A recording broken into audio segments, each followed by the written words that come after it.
I come from the land of song, beautiful Wales. Ever since I was a child, music has been my life. I have grown up spending my life traveling the world and performing. I am a concert musician. I have played some of the most magnificent organs of the world. It has been my ambition to travel and film these great musical treasures. Mozart called the organ the king of instruments. This is what you and I will do, travel and film these great royal beasts. Hello, I'm Cara Williams. Welcome to TourBus.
This is the first program in the series, TourBus, visiting the king of instruments, its music, people and places.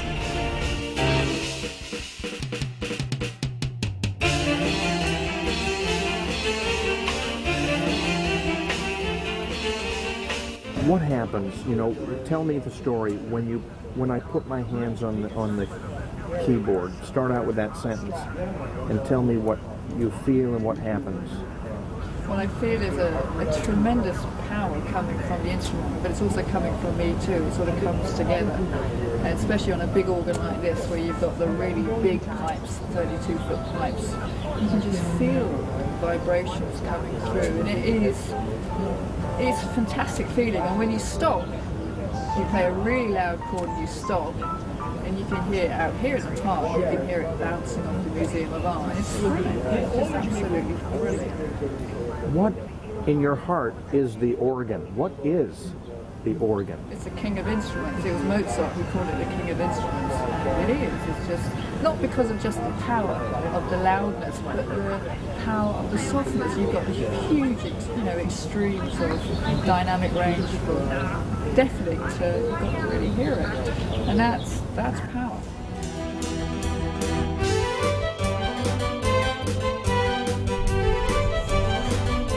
What a gorgeous view here in San Diego. We're going to go to Balboa Park to the great Spreckels organ. Opened on December the 31st, 1914, it is the largest outdoor organ in the world. There is a concert there every Sunday and also a summer organ festival. I've chosen to play two pieces for you. The first one is the Sabre dance by Khachaturian and then a pedal solo by Dennis Bedard. Let's go and take a look. The Austin Organ Company of Hartford, Connecticut built this great organ. It is now 4 manuals, 4,518 pipes, plus a percussion division. The instrument is now superbly maintained by L.W. Blackington and Associates. My name is Lyle Blackington. I'm the organ curator. It's a pleasure for me to welcome you here to Balboa Park for a concert on San Diego's unique and historic Spreckels outdoor pipe organ. Part of the job description of the early civic organist was to hand crank this massive door. Thank goodness I don't have to do this now.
I'd like to welcome my guest, the great Carlo Curley. Carlo, you are an incredible organist, and I have to admit that it was you who got me hooked on the organ many, many years ago at the Alexandra Palace. Yes, I'm knocked out by that, because as I was thinking when you told me the other day, it's not yesterday. It's been a wee while since we were both there. You were in your teens, and I wasn't. We'll leave that right there and leave the viewers to suppose the ages.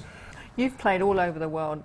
I mean, it must be hard to narrow down a few favourite organs, but would... It's a very legitimate question. Yeah. Favorites? Oh gosh, well, of course there's the great Wanamaker Store organ, which is Macy's Center City, now that Kurt Mangel and his dedicated team of loyal, virtuoso service people have come in there and transformed that organ from night to day. I mean, it's you know, the building's been restored. There's now 2 or 3 seconds of reverberation bloom in the space. It's really going great guns. Another great organ that I love is the great Skinner organ at Girard College in Philadelphia. I was very closely aligned there and taught there for a couple of years and knew the organ, and went there at the behest of Virgil Fox, who had recorded on that organ. He considered it one of the great romantic organs of the world. Oh, there's many. I mean, Westminster Cathedral in London is a stunning instrument designed by Dupre. Westminster Abbey I love in many ways. I prefer it in the softer registers. There's much mystery in the Abbey organ. Oh, for the accompanying of psalms and things. It's pretty well without peer in the world. It's pretty stunning.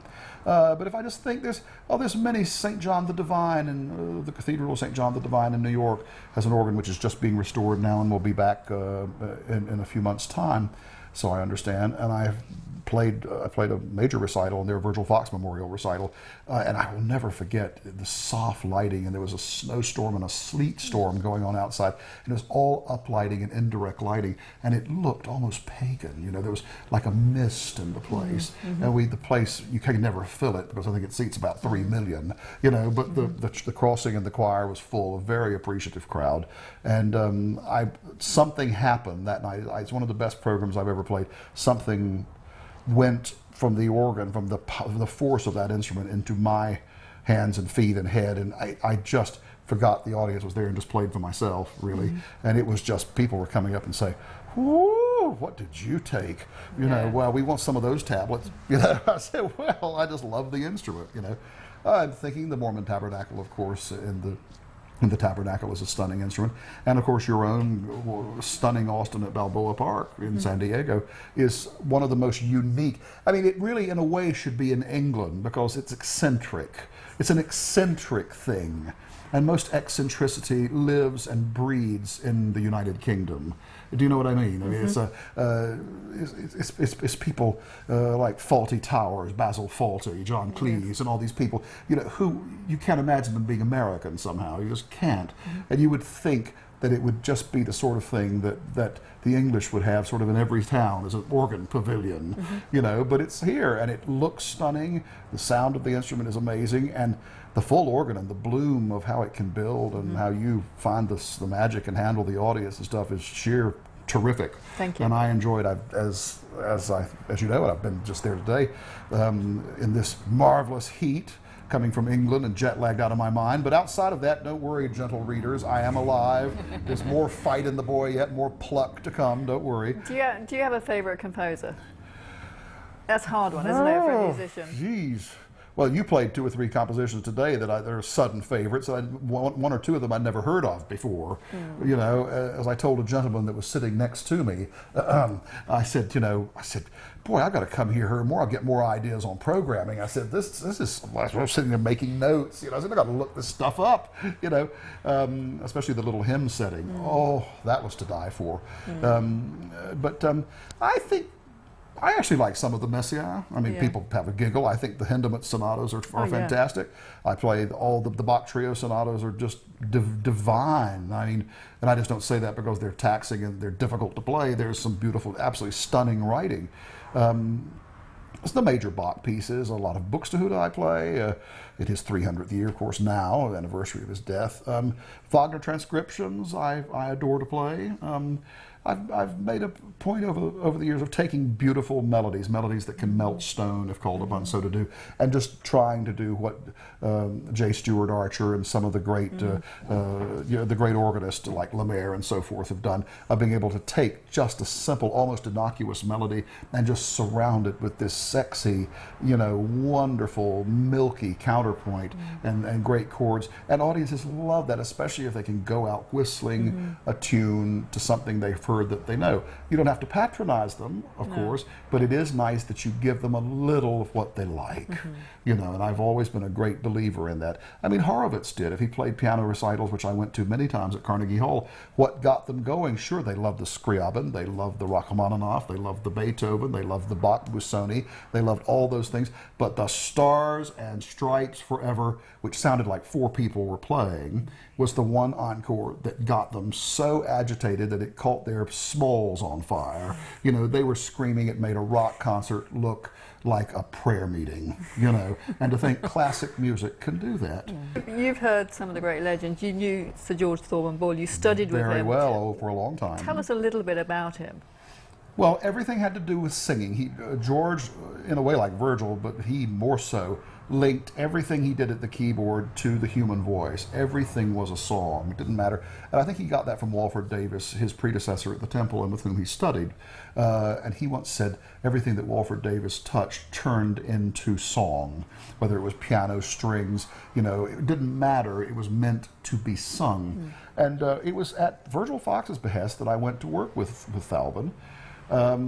And it's too long a story for here. I mean, but as we say, make a short story longer. In a nutshell, Virgil introduced us, gave me a lovely letter.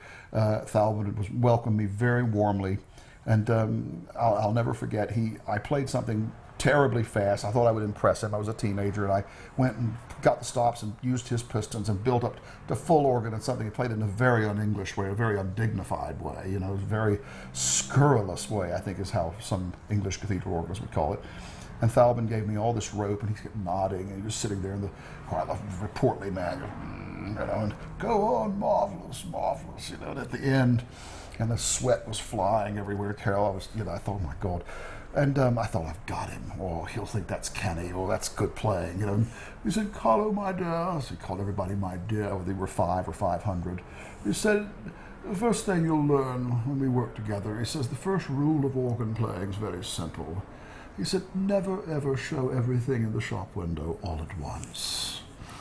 And, have you ever felt deflated, Carol? I mean, as someone sort of went and just pulled the cork out, and you just sort of went, and I thought, but we became good friends as well as having a fine student-teacher relationship. And I learned as much from watching him conduct the Temple Choir on those sectional and the full rehearsals on a Friday evening, I believe they were. And he sang. The singing at the Temple was heavenly. It was like, there are many fine choir trainers in England, but George Thalben Ball was the doyen from that era or any era. They can all say, Wilcox is glorious, David Hill is brilliant, they're terrific musicians, but Thalben had a magic. There was just something. There was, as a friend in the southern part of the United States would say, the arm of the Lord was surely around him, because he did it all from the soul, And when he played the organ, it was everything corresponded. The swell box manipulation. If a phrase started, the box was closed. He would open that box just like you were singing it, and as the phrase came to an end, he would taper. He used to call it dovetailing. Oh, it was dovetail that, Carlo. Or he'd say, I played the Nimrod for him once, some beautiful arrangement. He said, oh, it mustn't be too respectful, Carlo. The piece will come off the rails. Not too respectful.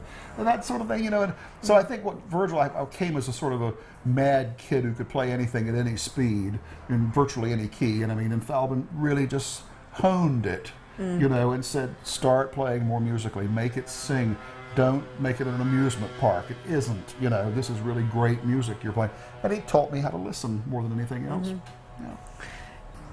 Carlo Curley, thank you very much for joining us. But I don't have an opinion on anything, Carol, and I hope you're able to see that, dear. Well, thanks for what you do, and good luck to you here. You're terrific, and we are delighted that you've joined us this afternoon. Thank you so much. Thank you very much indeed. Apologies for the jet lag. Oh, no problem at all. Great, thank you. We're now going to go on a very long journey, and we're going to go to England, to the historical town of Andover and the beautiful church of St Mary's.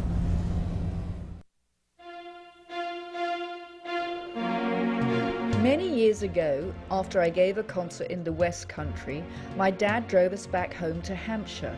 I was lucky, as my father often came to a concert and we would enjoy talking endlessly about music and organs. On this particular occasion, the weather was extremely bad and there had been flooding in the area.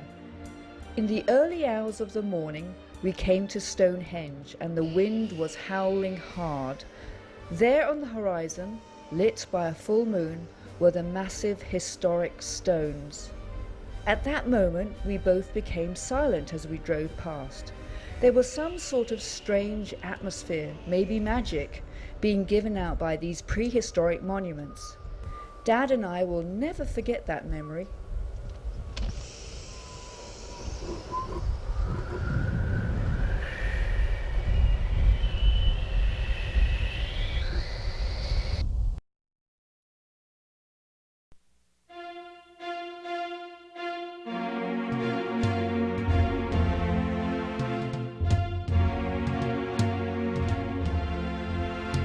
Carrie and I are on our way to Andover, and we've stopped at the famous prehistoric site at Stonehenge, right on the Salisbury Plains. Very, very windy, but these stones are so dramatic. I was here when I was at school, and it brings back memories to come and see these once again. Just take a look with us as we enjoy them.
Staying at the White Hart Inn here in Andover, one of the oldest places in this beautiful market town, and above the door there's a fascinating inscription, and Charles I apparently stood above there and addressed the audience. But what it says above the door is, founded in the 15th century, one of the old inns where Charles I stopped during his many marches and journeyed between 1642 and 1646.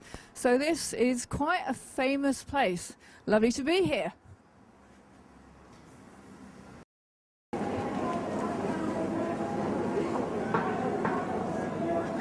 Before we enter the grounds of this old parish church, going to walk through this archway here.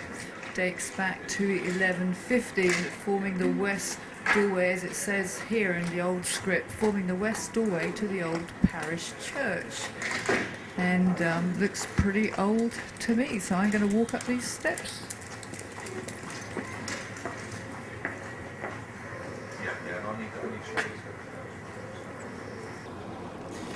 We're just approaching the lovely old church of St Mary's, and as you come up the steps, what's fascinating is these rows of tombstones. They've probably been removed from the older part of the church grounds, and they've just been put here for decoration. They are so old that you cannot read what's on these tombs, and they're covered in moss. It's pretty sad really looking at them, but I'm sure some of them are very, very old indeed.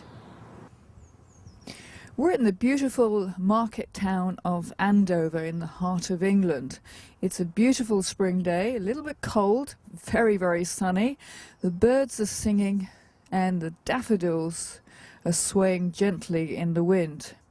I'm standing outside the parish church of St Mary's. There's been a church here for over 1,000 years. This is the third church, a true Victorian Gothic building. The tall tower goes back to 1846, and the 8 bells in that tower were first played on Queen Victoria's birthday.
Craig Whitney, thank you for joining us this afternoon in our series TourBus. You're one of the assistant editors of the New York Times. You're author of the book Pulling Out the Stops, so you've obviously seen many, many organs. It's a great book. I really, really enjoyed it. Thank you. How long did that take you to write? 2 years plus, 40 years. Well, I play the pipe organ myself, and it's my hobby. It's what keeps me sane. When I was a journalist, it would be fun to write a book if I could interest, especially people who weren't organists, in this instrument that I know pretty well, that I know most Americans are a little baffled by. They think all the sound comes out of the 10 pipes or so that you can see in the facade. And I wanted to tell it through people, so I talk about organ builders who made the instrument what it was in this country in the 20th century, and organists who played these organs and made the public hear them. And they were all interesting characters, and just telling their stories, I think, let me write about the organ in a way that's not the usual. You have such a vast experience of, with your work, and then being able to see organs and attend concerts. Where do you think the future is? It's becoming clear that if organists will get down from their organ lofts and come out and engage with the audience and interest them in the music they're going to hear, and maybe in the instrument that they're about to hear, because no two organs are alike. That's what makes them so interesting. Then that people are willing to learn and listen. But it's a question of engaging with the audiences. And then you can attract relatively large audiences to come and hear good organ music played. Maybe not 10,000 at a time, but 2,000 at a time on a good night. It does happen, and I'm glad to see it happening in more and more frequently, and especially in concert hall venues, indoors and outdoors. Shame. Craig Whitney, thank you so much for joining us this afternoon. Thank you for having me. It's a hot day here in San Diego, but I'm standing in a nice cool breeze. Now we're going to go to Fort Myers, to the Covenant Presbyterian Church. I'm going to play a Rogers organ, and I've chosen two pieces. The first one is Songs of Praise by Herbert Chappell, and then the Hungarian Dance No. 5 by Johannes Brahms.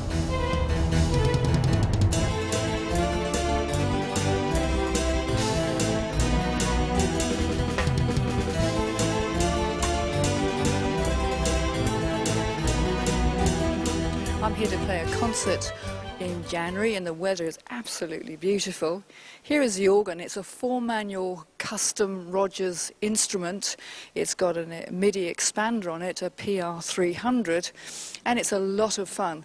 Up there we have the two sort of cabinets that give out the sound production, and in this church we've got some really delightful stained glass windows, and the colours of blue and yellow.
we're going to go to the Cathedral of Our Lady of the Angels in Los Angeles, I've chosen to play for you the beautiful hymn Adiemus from Songs of Sanctuary by Carl Jenkins. See you there.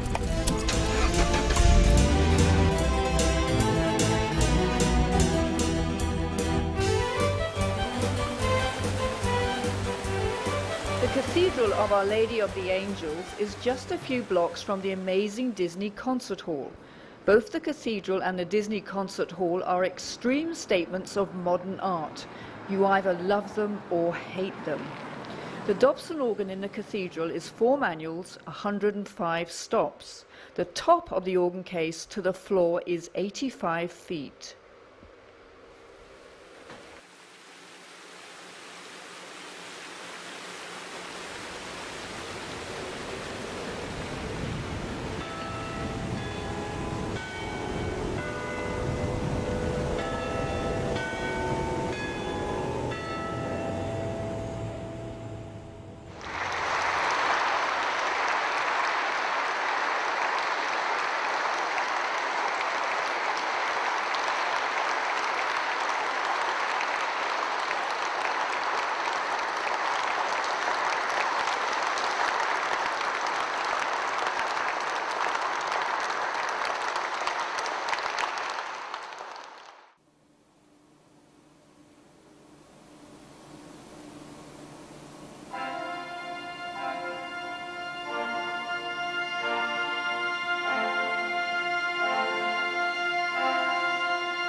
Thursday morning. We're going into the City Administration Building. We're going to interview a very important gentleman of San Diego, Mayor Jerry Sanders.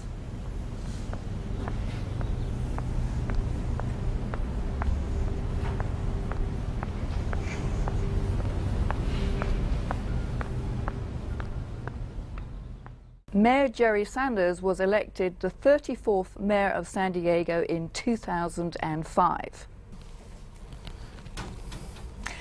Mayor Sanders, thank you very much for joining us in our series. And what has life been like since you were appointed Mayor of San Diego? Well, it's been busy. We've had a lot of things to take care of as we've moved forward, but feel real good about the progress. I think city staff's done an incredible job. Things are working really well. Gosh. And what is a typical day for you, if I can dare ask that? Well, it's just, there's never a typical day, but almost every day is a long day. I usually try to get down here between 7 and 7:30 in the morning, and by the time you finish up with meetings in the evenings, it's usually 8 or 9 o'clock before you're done. But the good thing is you get to interact with the community a lot, see a lot of people and talk about the issues, and I think that's been helpful. You give a great image to this fine city. What do you want people to know about San Diego?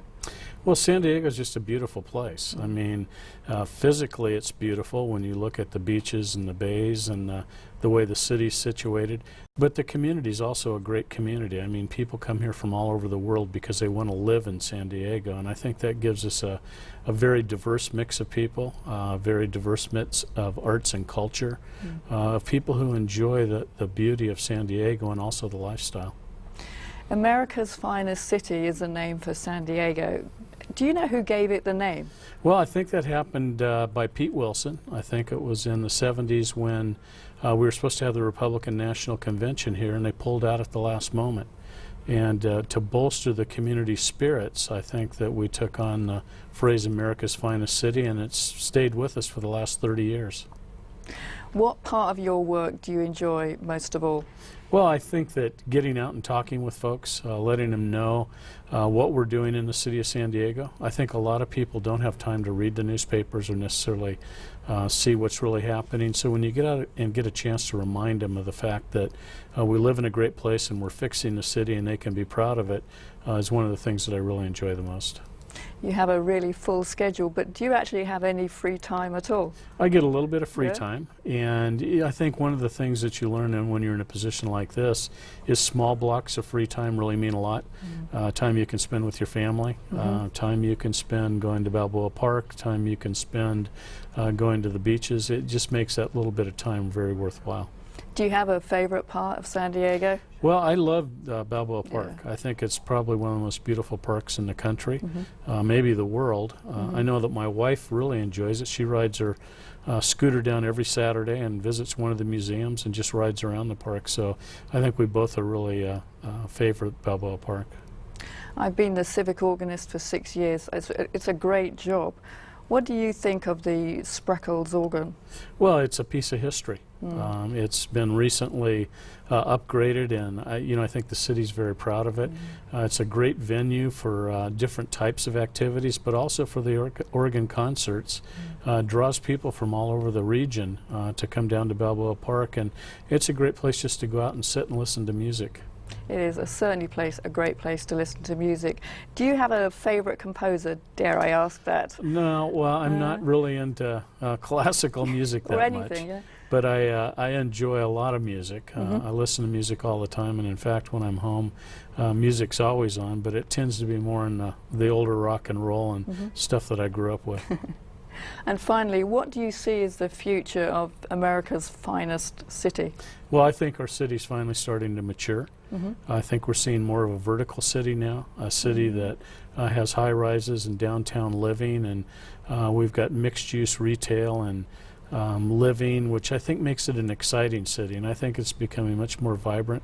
I think we have a great downtown for people to visit, but we've also got the beauty of La Jolla and of the beaches, and our inner city neighborhoods are starting to develop that same type of vibrancy by creating all sorts of new building and new sorts of arts and culture organizations. It's really starting to build on all of that. Mayor Sanders, I know you're extremely busy. Thank you so much for joining us this morning. Well, thank you. I have enjoyed the opportunity. Thank you.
this afternoon? Just raise your hand.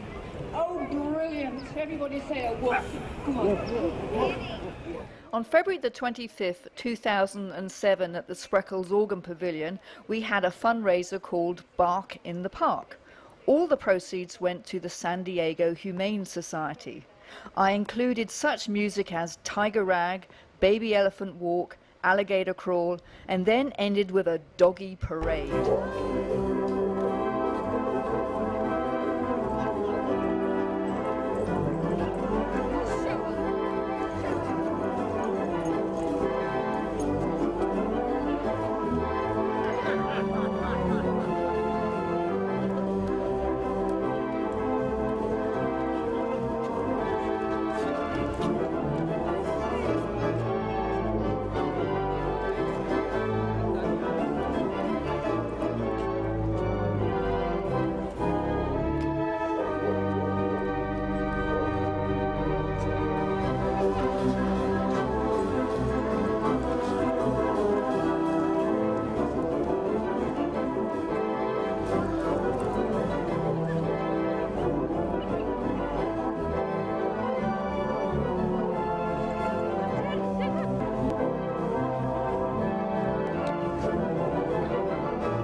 Hello and welcome to this final stop in our episode of TourBus.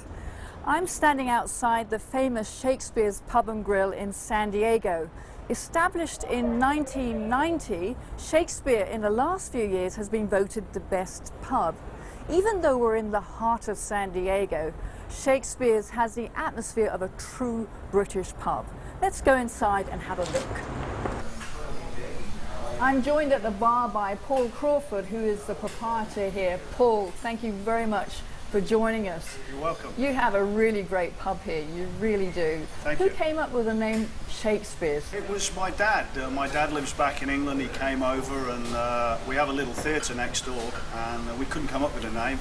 So there's a really nice pub in Manchester called the Shakespeare Pub and he said, well, why don't you call it the Shakespeare? And we all kind of liked it and we thought, yeah, that's a good name. So that's how we came up with it. I'm standing behind the bar this time with Dave Presley, who's the manager. Dave, thank you for having me back here. Thank you so much. Nice seeing you, Carol. You're going to show me how to pull a Guinness. I've never done this, and I'm ready. First off, here at the Shakespeare, we only use 20-ounce imperial pints, which is what we use in England and Ireland. This is a tulip glass, a Guinness tulip glass. It's shaped like this, so the Guinness retains its head all the way to the bottom. First of all, angle the glass at 45 degrees.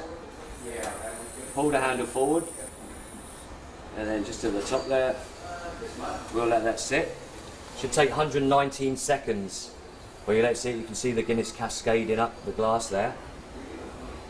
And when that's ready, we'll top it off. While we're waiting for that, if you want, I'll show you how to pour half and half, which is half heart and half Guinness, yes, which is very popular here in the United States. Okay. So we'll come over here, halfway up. Then we take this spoon, if I come around here, this spoon sits on the lip of the glass there, and this helps the Guinness disperse. So if I was just to shoot that straight down without the spoon, it would go to the bottom. But although Guinness is light, actually only 125 calories per 12 ounce, it would eventually rise to the top after, say, about half an hour. So what we do, give it a good squirt there, and then pull it forward.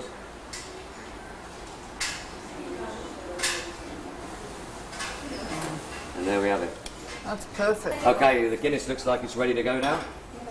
What I like to do here when I'm topping it up is put a little shamrock in. The shamrock is a symbol from Ireland. Obviously Guinness is from Ireland, so I like to draw that on the top.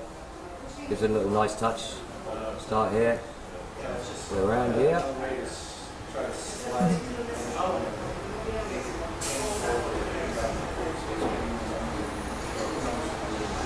And there That's we go. beautiful. That's beautiful. And there's your Guinness with shamrock.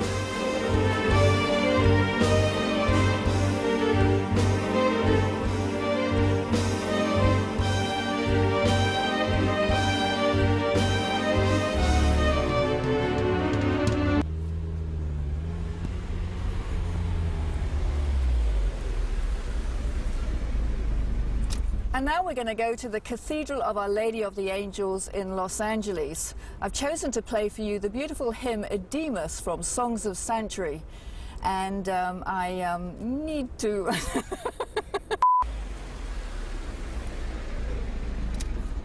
And now we're going to go to the Cathedral of Our Lady of the Angels in Los Angeles. And there's an aircraft going over, so I think I'll do that again.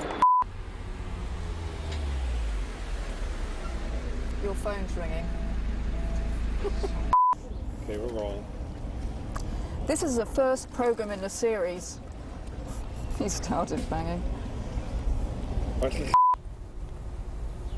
Man, what was that? Oh, you got that noise behind you. You can't use that. Oh. What's wrong?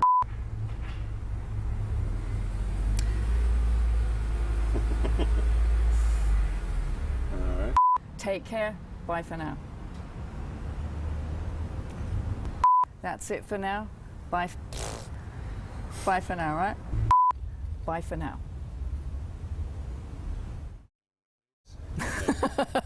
Bye for now. And the face? What about the face? That's Where's all the right. face? What about the face? Where is it? What the face? Yeah, the face. What sort of face? You know the face. I don't know the face. You know the cross-eyed face. Hey. Come on. Pretty good though, isn't it?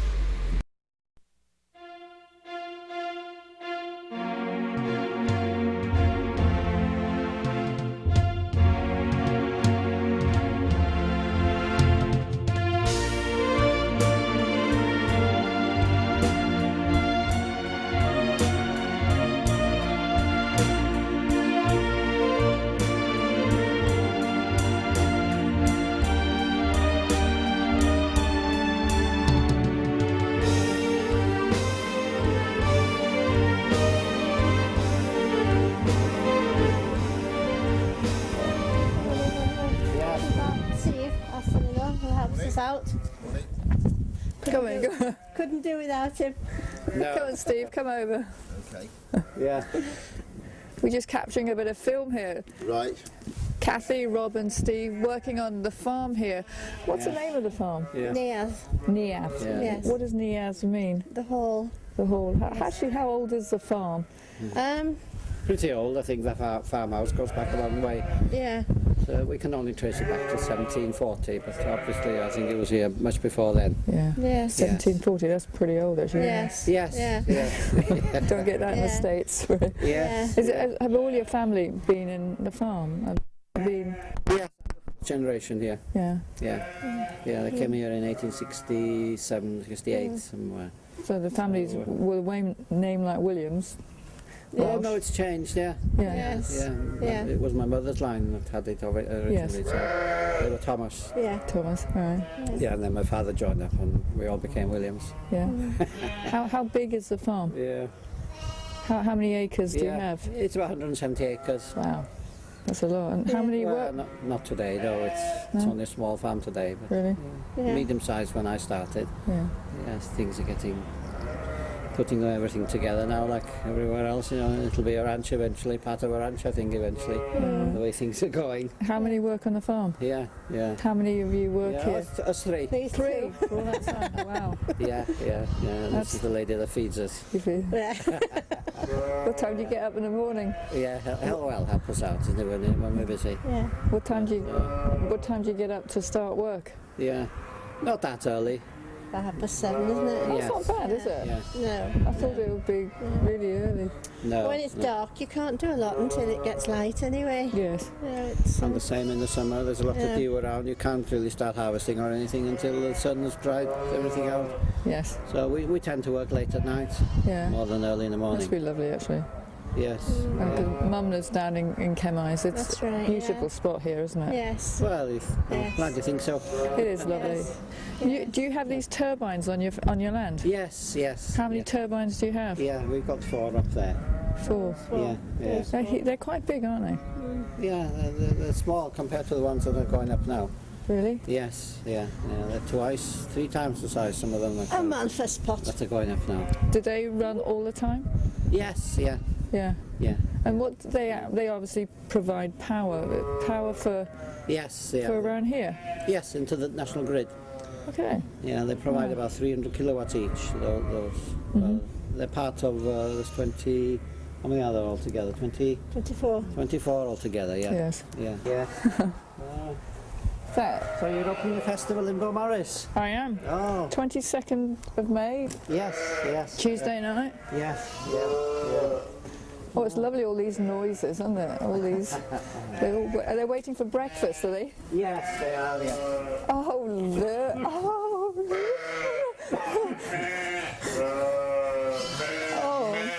they're lovely. Two tiny, you know, being a ewe lamb, they only have very tiny lambs. And then there's 3 cats around waiting to be fed. Yeah. If they're all here. Oh. Yeah, that's another tiny one there. Why are some of the lambs born black? Yeah. Why are they black? Yes. Well, that should be the colour of the rams. Yeah. And a long way back, the sheep come from Welsh mountain sheep, and some of those are black. Yeah. And I think there must be some kind of a gene that mixes up, and they come out black. But they seem to lose the black colour when they grow up. All right. Not many of them. Like the swans?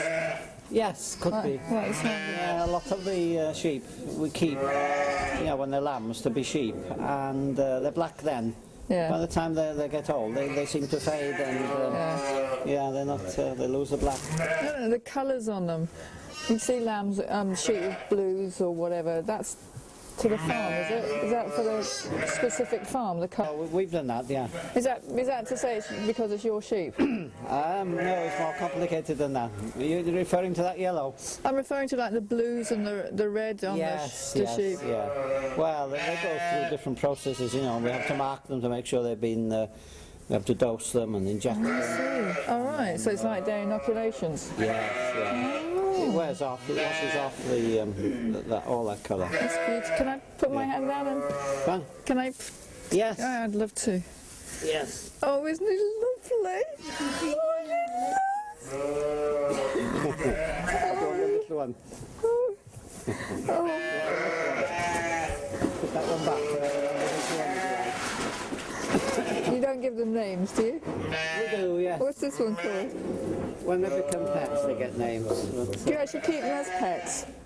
Do you keep them as pets? Only those that are bottle fed.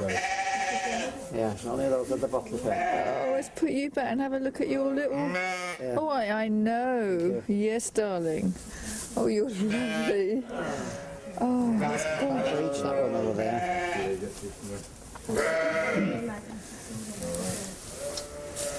It's tiny, isn't he? Absolutely tiny. This is fantastic. Oh, you are. I can feel a little heart going. It's all right, darling. It's all right, sweetheart. Yeah. It's okay. It's okay. More handle, isn't he? It's beautiful. Yes. How old is this? Just born Saturday. That's the one that went on Saturday. No. This one was born when? Wednesday night. Oh my goodness. It's all right. I'm not going to hurt you.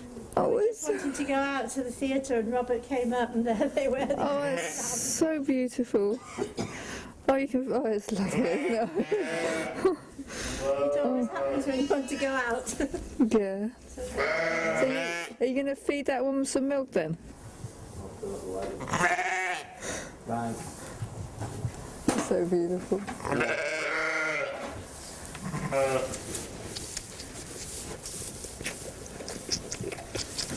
That's so beautiful.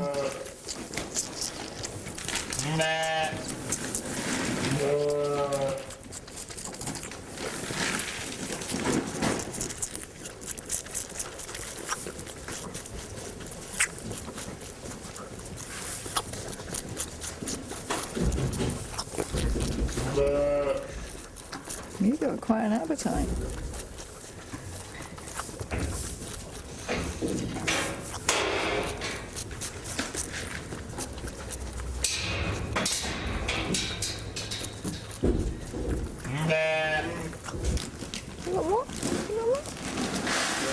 What's this?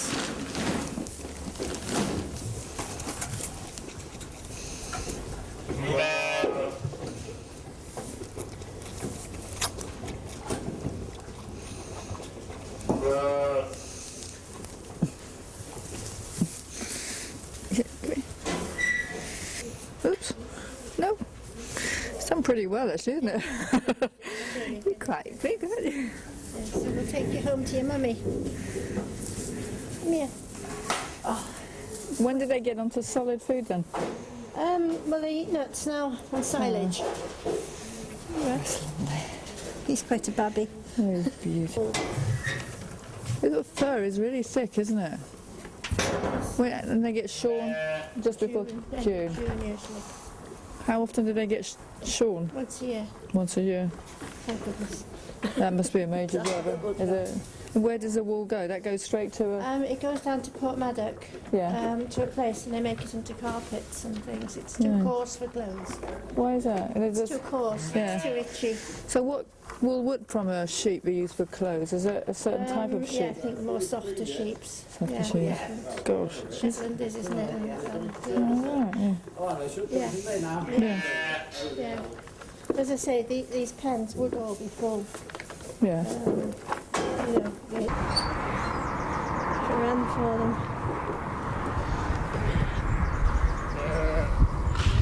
Those are nuts for the sheep. Yeah. And then in here they put little nuts for the lambs. Yes. The reason only the lambs can get in. Yeah, that's clever. You see. See, the lambs haven't bothered to go so much. That's fascinating. Yeah.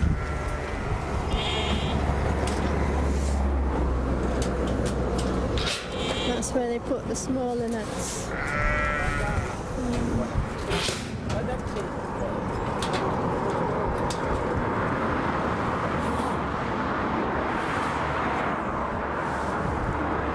Steve's from near Reading. Is he? And he's never been used to country life. He was a sergeant in the RAF. You want to come through, mind your shoes, it's a bit messy in here. I don't mind that now. It's a bit messy in here, mind where you walk. Sorry.